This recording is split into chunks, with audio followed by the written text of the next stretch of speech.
नियुक्त नहीं किया गया अंग्रेजी के नाम पर। अंग्रेजी स्कूलों के नाम के ऊपर एक भी सिंगल अध्यापक नियुक्त नहीं किया गया। और जितने कॉलेज खोले गए हैं, डिक्लेयर किए गए हैं, कई कई कॉलेज की तो हालत यह है कि वहां केवल एक चौकीदार है, केवल एक चौकीदार है। कई कॉलेजेस में दूसरे कॉलेज से उठा के एक लेक्चरर लगा दिया, और वो लेक्चरर एक सिंगल लेक्चरर, तो इससे कॉलेज चलते हैं क्या? तो ये जो विज्ञापन कर रहे हैं, विज्ञापनों के अंदर जाकर के देखते हैं तो थोथापन मिलता है, कोड़ापन मिलता है, कुछ नहीं मिलता वहां पर। तो ये स्थिति है। अभी माननीय राठौड़ साहब कह रहे थे कि रोज घोषणाएं कर रहे हैं 50,000 लोग। अरे आपको खुद को पता है कि 250 रुपए अगर नरेगा के मजदूर को मिलते हैं तो 7,500 तो नरेगा का आ जाता है। तो 45,000 रुपए में एक नौजवान को आप काम देकर के क्या बताना चाहते हो, क्या करना चाहते हो आप? यानी कि 4500 रुपए, केवल मात्र 4,500 रुपए में आप नौजवानों को कह रहे हैं हम इनको नियुक्ति दे रहे हैं, और उनसे काम भी लेने की बात करते हो। और एक भी नियुक्ति परमानेंट जितनी भी लगाई है इन्होंने अस्थायी नियुक्तियां दी हैं। ये स्थितियां है, और घोषणाएं रोज कर रहे हैं। तो थोथी घोषणाओं से कुछ बनने वाला नहीं है, पब्लिक समझ चुकी है। और मैं यही निवेदन करना चाहता हूं कि आने वाले 2023 में इस बार कांग्रेस का सुपड़ा साफ है। कल की हमारी सभा, आपने धोध की सभा भी देखी, उसके बाद में आपने बाय के अंदर बरसात के बावजूद आधे घंटे के बाद में हमने सभा की, जिसमें कितनी बड़ी संख्या के अंदर लोगों को कुर्सियों पर बैठने की जगह नहीं मिली। तो आसपास लोग छतों पर चढ़े हुए थे, दीवारों पर खड़े थे, चारों तरफ लोग थे। और यहां आपने रिंगस की जनसभा को कल देख लिया होगा, यहां जिस उत्साह और उमंग के साथ लोग पहुंचे, इससे स्पष्ट सिद्ध होता है कि इस बार कांग्रेस की विदाई जरूरी है, आवश्यक है। यही मेरा कहना है। आज कार्यक्रम रहेंगे हमारे, अभी पहले श्रीमाधोपुर की सभा रहेगी, उसके बाद में एक दो स्वागत रहेंगे, और स्वागत के बाद में फिर ये यात्रा उदयपुर वाटी में झुंझुनू में प्रवेश कर जाएगी। मुझे आज इस यात्रा के अंतिम समय तक राठौड़ साहब भी रहेंगे, मैं भी रहूंगा, हम वहां साथ रहेंगे। तो ये माननीय प्रभुलाल जी सैनी भी आ गए हैं। तो इस प्रकार से यात्रा जो चल रही है, यात्रा में बड़ा जबरदस्त समर्थन मिल रहा है, उत्साह मिल रहा है। हम रास्ते में जब आ रहे थे तो एक एक स्थान पर 500 महिलाएं पंक्तिबंद होकर खड़ी थी, और उन महिलाओं ने यात्रा का सम्मान किया। युवा खड़े थे, युवाओं ने सम्मान किया। तो यात्रा वास्तव में अपने आप को जन यात्रा बनती जा रही है। धन्यवाद। प्रभुलाल जी, सैनी साहब, आपने सर बोल दिया, बोलो आप आगे ये आगे कर, ये थोड़ा आगे। अभी 1 मिनट, आप इधर आ जाओ, हम आसन बदल लेते हैं। एक मिनट इधर आ जाओ। आइए साहब, वो आ गए, अब क्या करना है? डॉक्टर साहब लिख रहे हो कि बोलना है तो फिर आप बोलो। नहीं, मैं तो बैठा बैठा समय पास कर रहा हूँ, मैंने बोल दिया। लगा ना?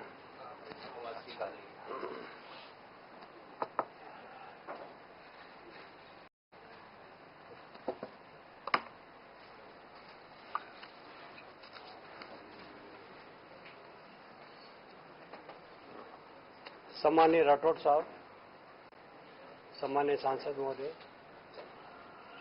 आदरणीय बगड़ी जी, मेरे सामने उपस्थित सभी प्रिंट और इलेक्ट्रॉनिक मीडिया के साथियों,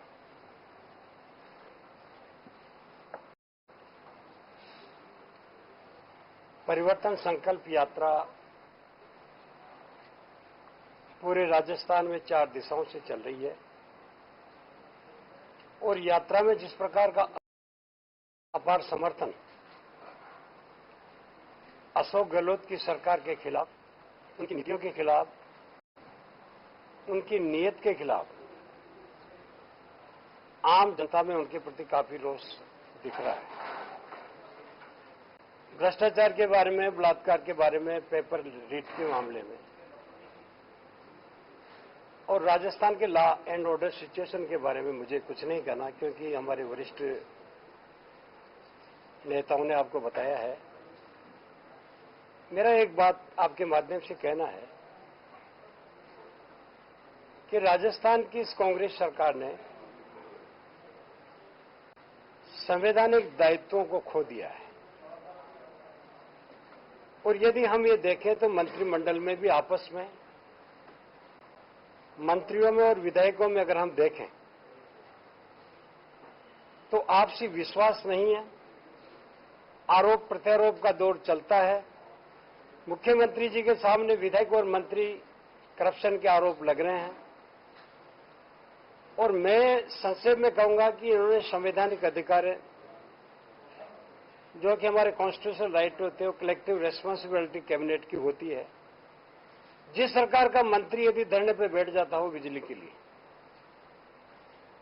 जिस सरकार का मंत्री यदि लाल डायरी लेके विधानसभा में पहुंच जाता हो, शिक्षकों की बैठक में यदि मुख्यमंत्री पूछता है कि भ्रष्टाचार हो रहा है, उसकी स्वीकृति मिलती हो, और कई मंत्रियों पर कई प्रकार के आरोप लगने से उनको अपने पद से हटाया गया हो, इससे ऐसा लगता है कि राजस्थान में कानून व्यवस्था नाम की कोई चीज नहीं है। जहां तक घोषणाओं का सवाल है मेरे साथियों, ये विज्ञापन की सरकार बनकर रह गई है। ये सरकार ऑटो मोड पे चल रही है, कोई न कोई कंपनियां, एजेंसीज हायर की हुई है, वो चला रही है। यदि हम सरकार से पूछे कि आप ये जरा बता दीजिए कि आपकी वित्तीय पोजीशन क्या है, रिजर्व बैंक ऑफ इंडिया के द्वारा जो बुलेटिन जारी किया गया, इसमें यदि भ्रष्ट वित्तीय प्रबंधन के बारे में राजस्थान का दूसरा नंबर आता हो, पहला पंजाब का आता हो, और फिर दूसरी तरफ गहलोत साहब रोज नई घोषणा करते हो, प्रत्यक्ष और अप्रत्यक्ष रूप में यदि हम देखें तो लगभग 7 लाख करोड़ से ज्यादा के कर्ज के बोझ के नीचे इस राजस्थान की सरकार ने आम जनता को डुबोया है।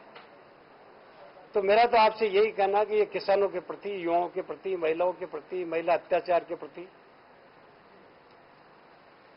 किस्सा कुर्सी को लेके ये सरकार लड़ती रही है, काम करती रही है, जनता को राहत नहीं है, किसानों के साथ धोखा दिया है।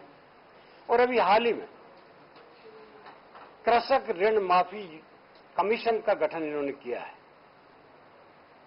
और विधानसभा में पारित भी किया, आनन फानन में बिना बहस के इन्होंने किया है।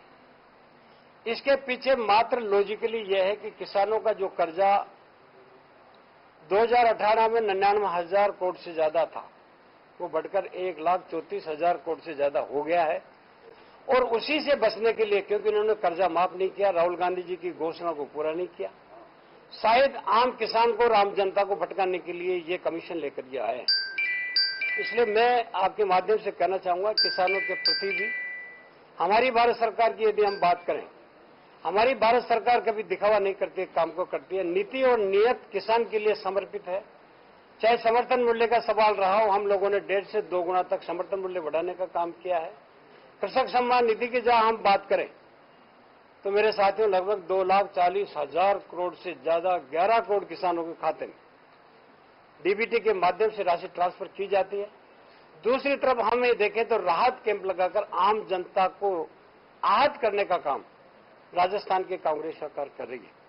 यही कहते हुए मैं अपनी बात समाप्त करूंगा। और ये हमारी परिवर्तन ये यात्रा है, निश्चित रूप से इसके अच्छे परिणाम आएंगे और हमारे नेताजी के नेतृत्व में, हमारे वरिष्ठ नेता राजेंद्र जी भाई साहब के नेतृत्व में हम लोग क्षेत्र वाइज हम दौरा करेंगे। साहब, कलाम कोचिंग का नाम आपकी तरफ से लिया जा रहा है, क्या कांग्रेस के लोग शामिल हैं? तो कौन लोग हैं ये नहीं बताया जा रहा। देखिए, चूंकि पूरा मामला जांच विचाराधीन है और मैं समझता हूं कि जिस कोचिंग में अकूत धन मिले, जिस कोचिंग में बड़ी संख्या में संपत्ति के बेनामी कागज मिले, असली बात आज मैं कहूं तो अतिशोक्ति होगी, जल्दी ही सारी बातें सामने आ जाएगी। कांग्रेस के लोग हैं इसमें शामिल? निश्चित तौर पर सत्ता परख लोग साथ हैं। भाजपा परिवर्तन यात्रा निकाल रही है चारों दिशाओं में।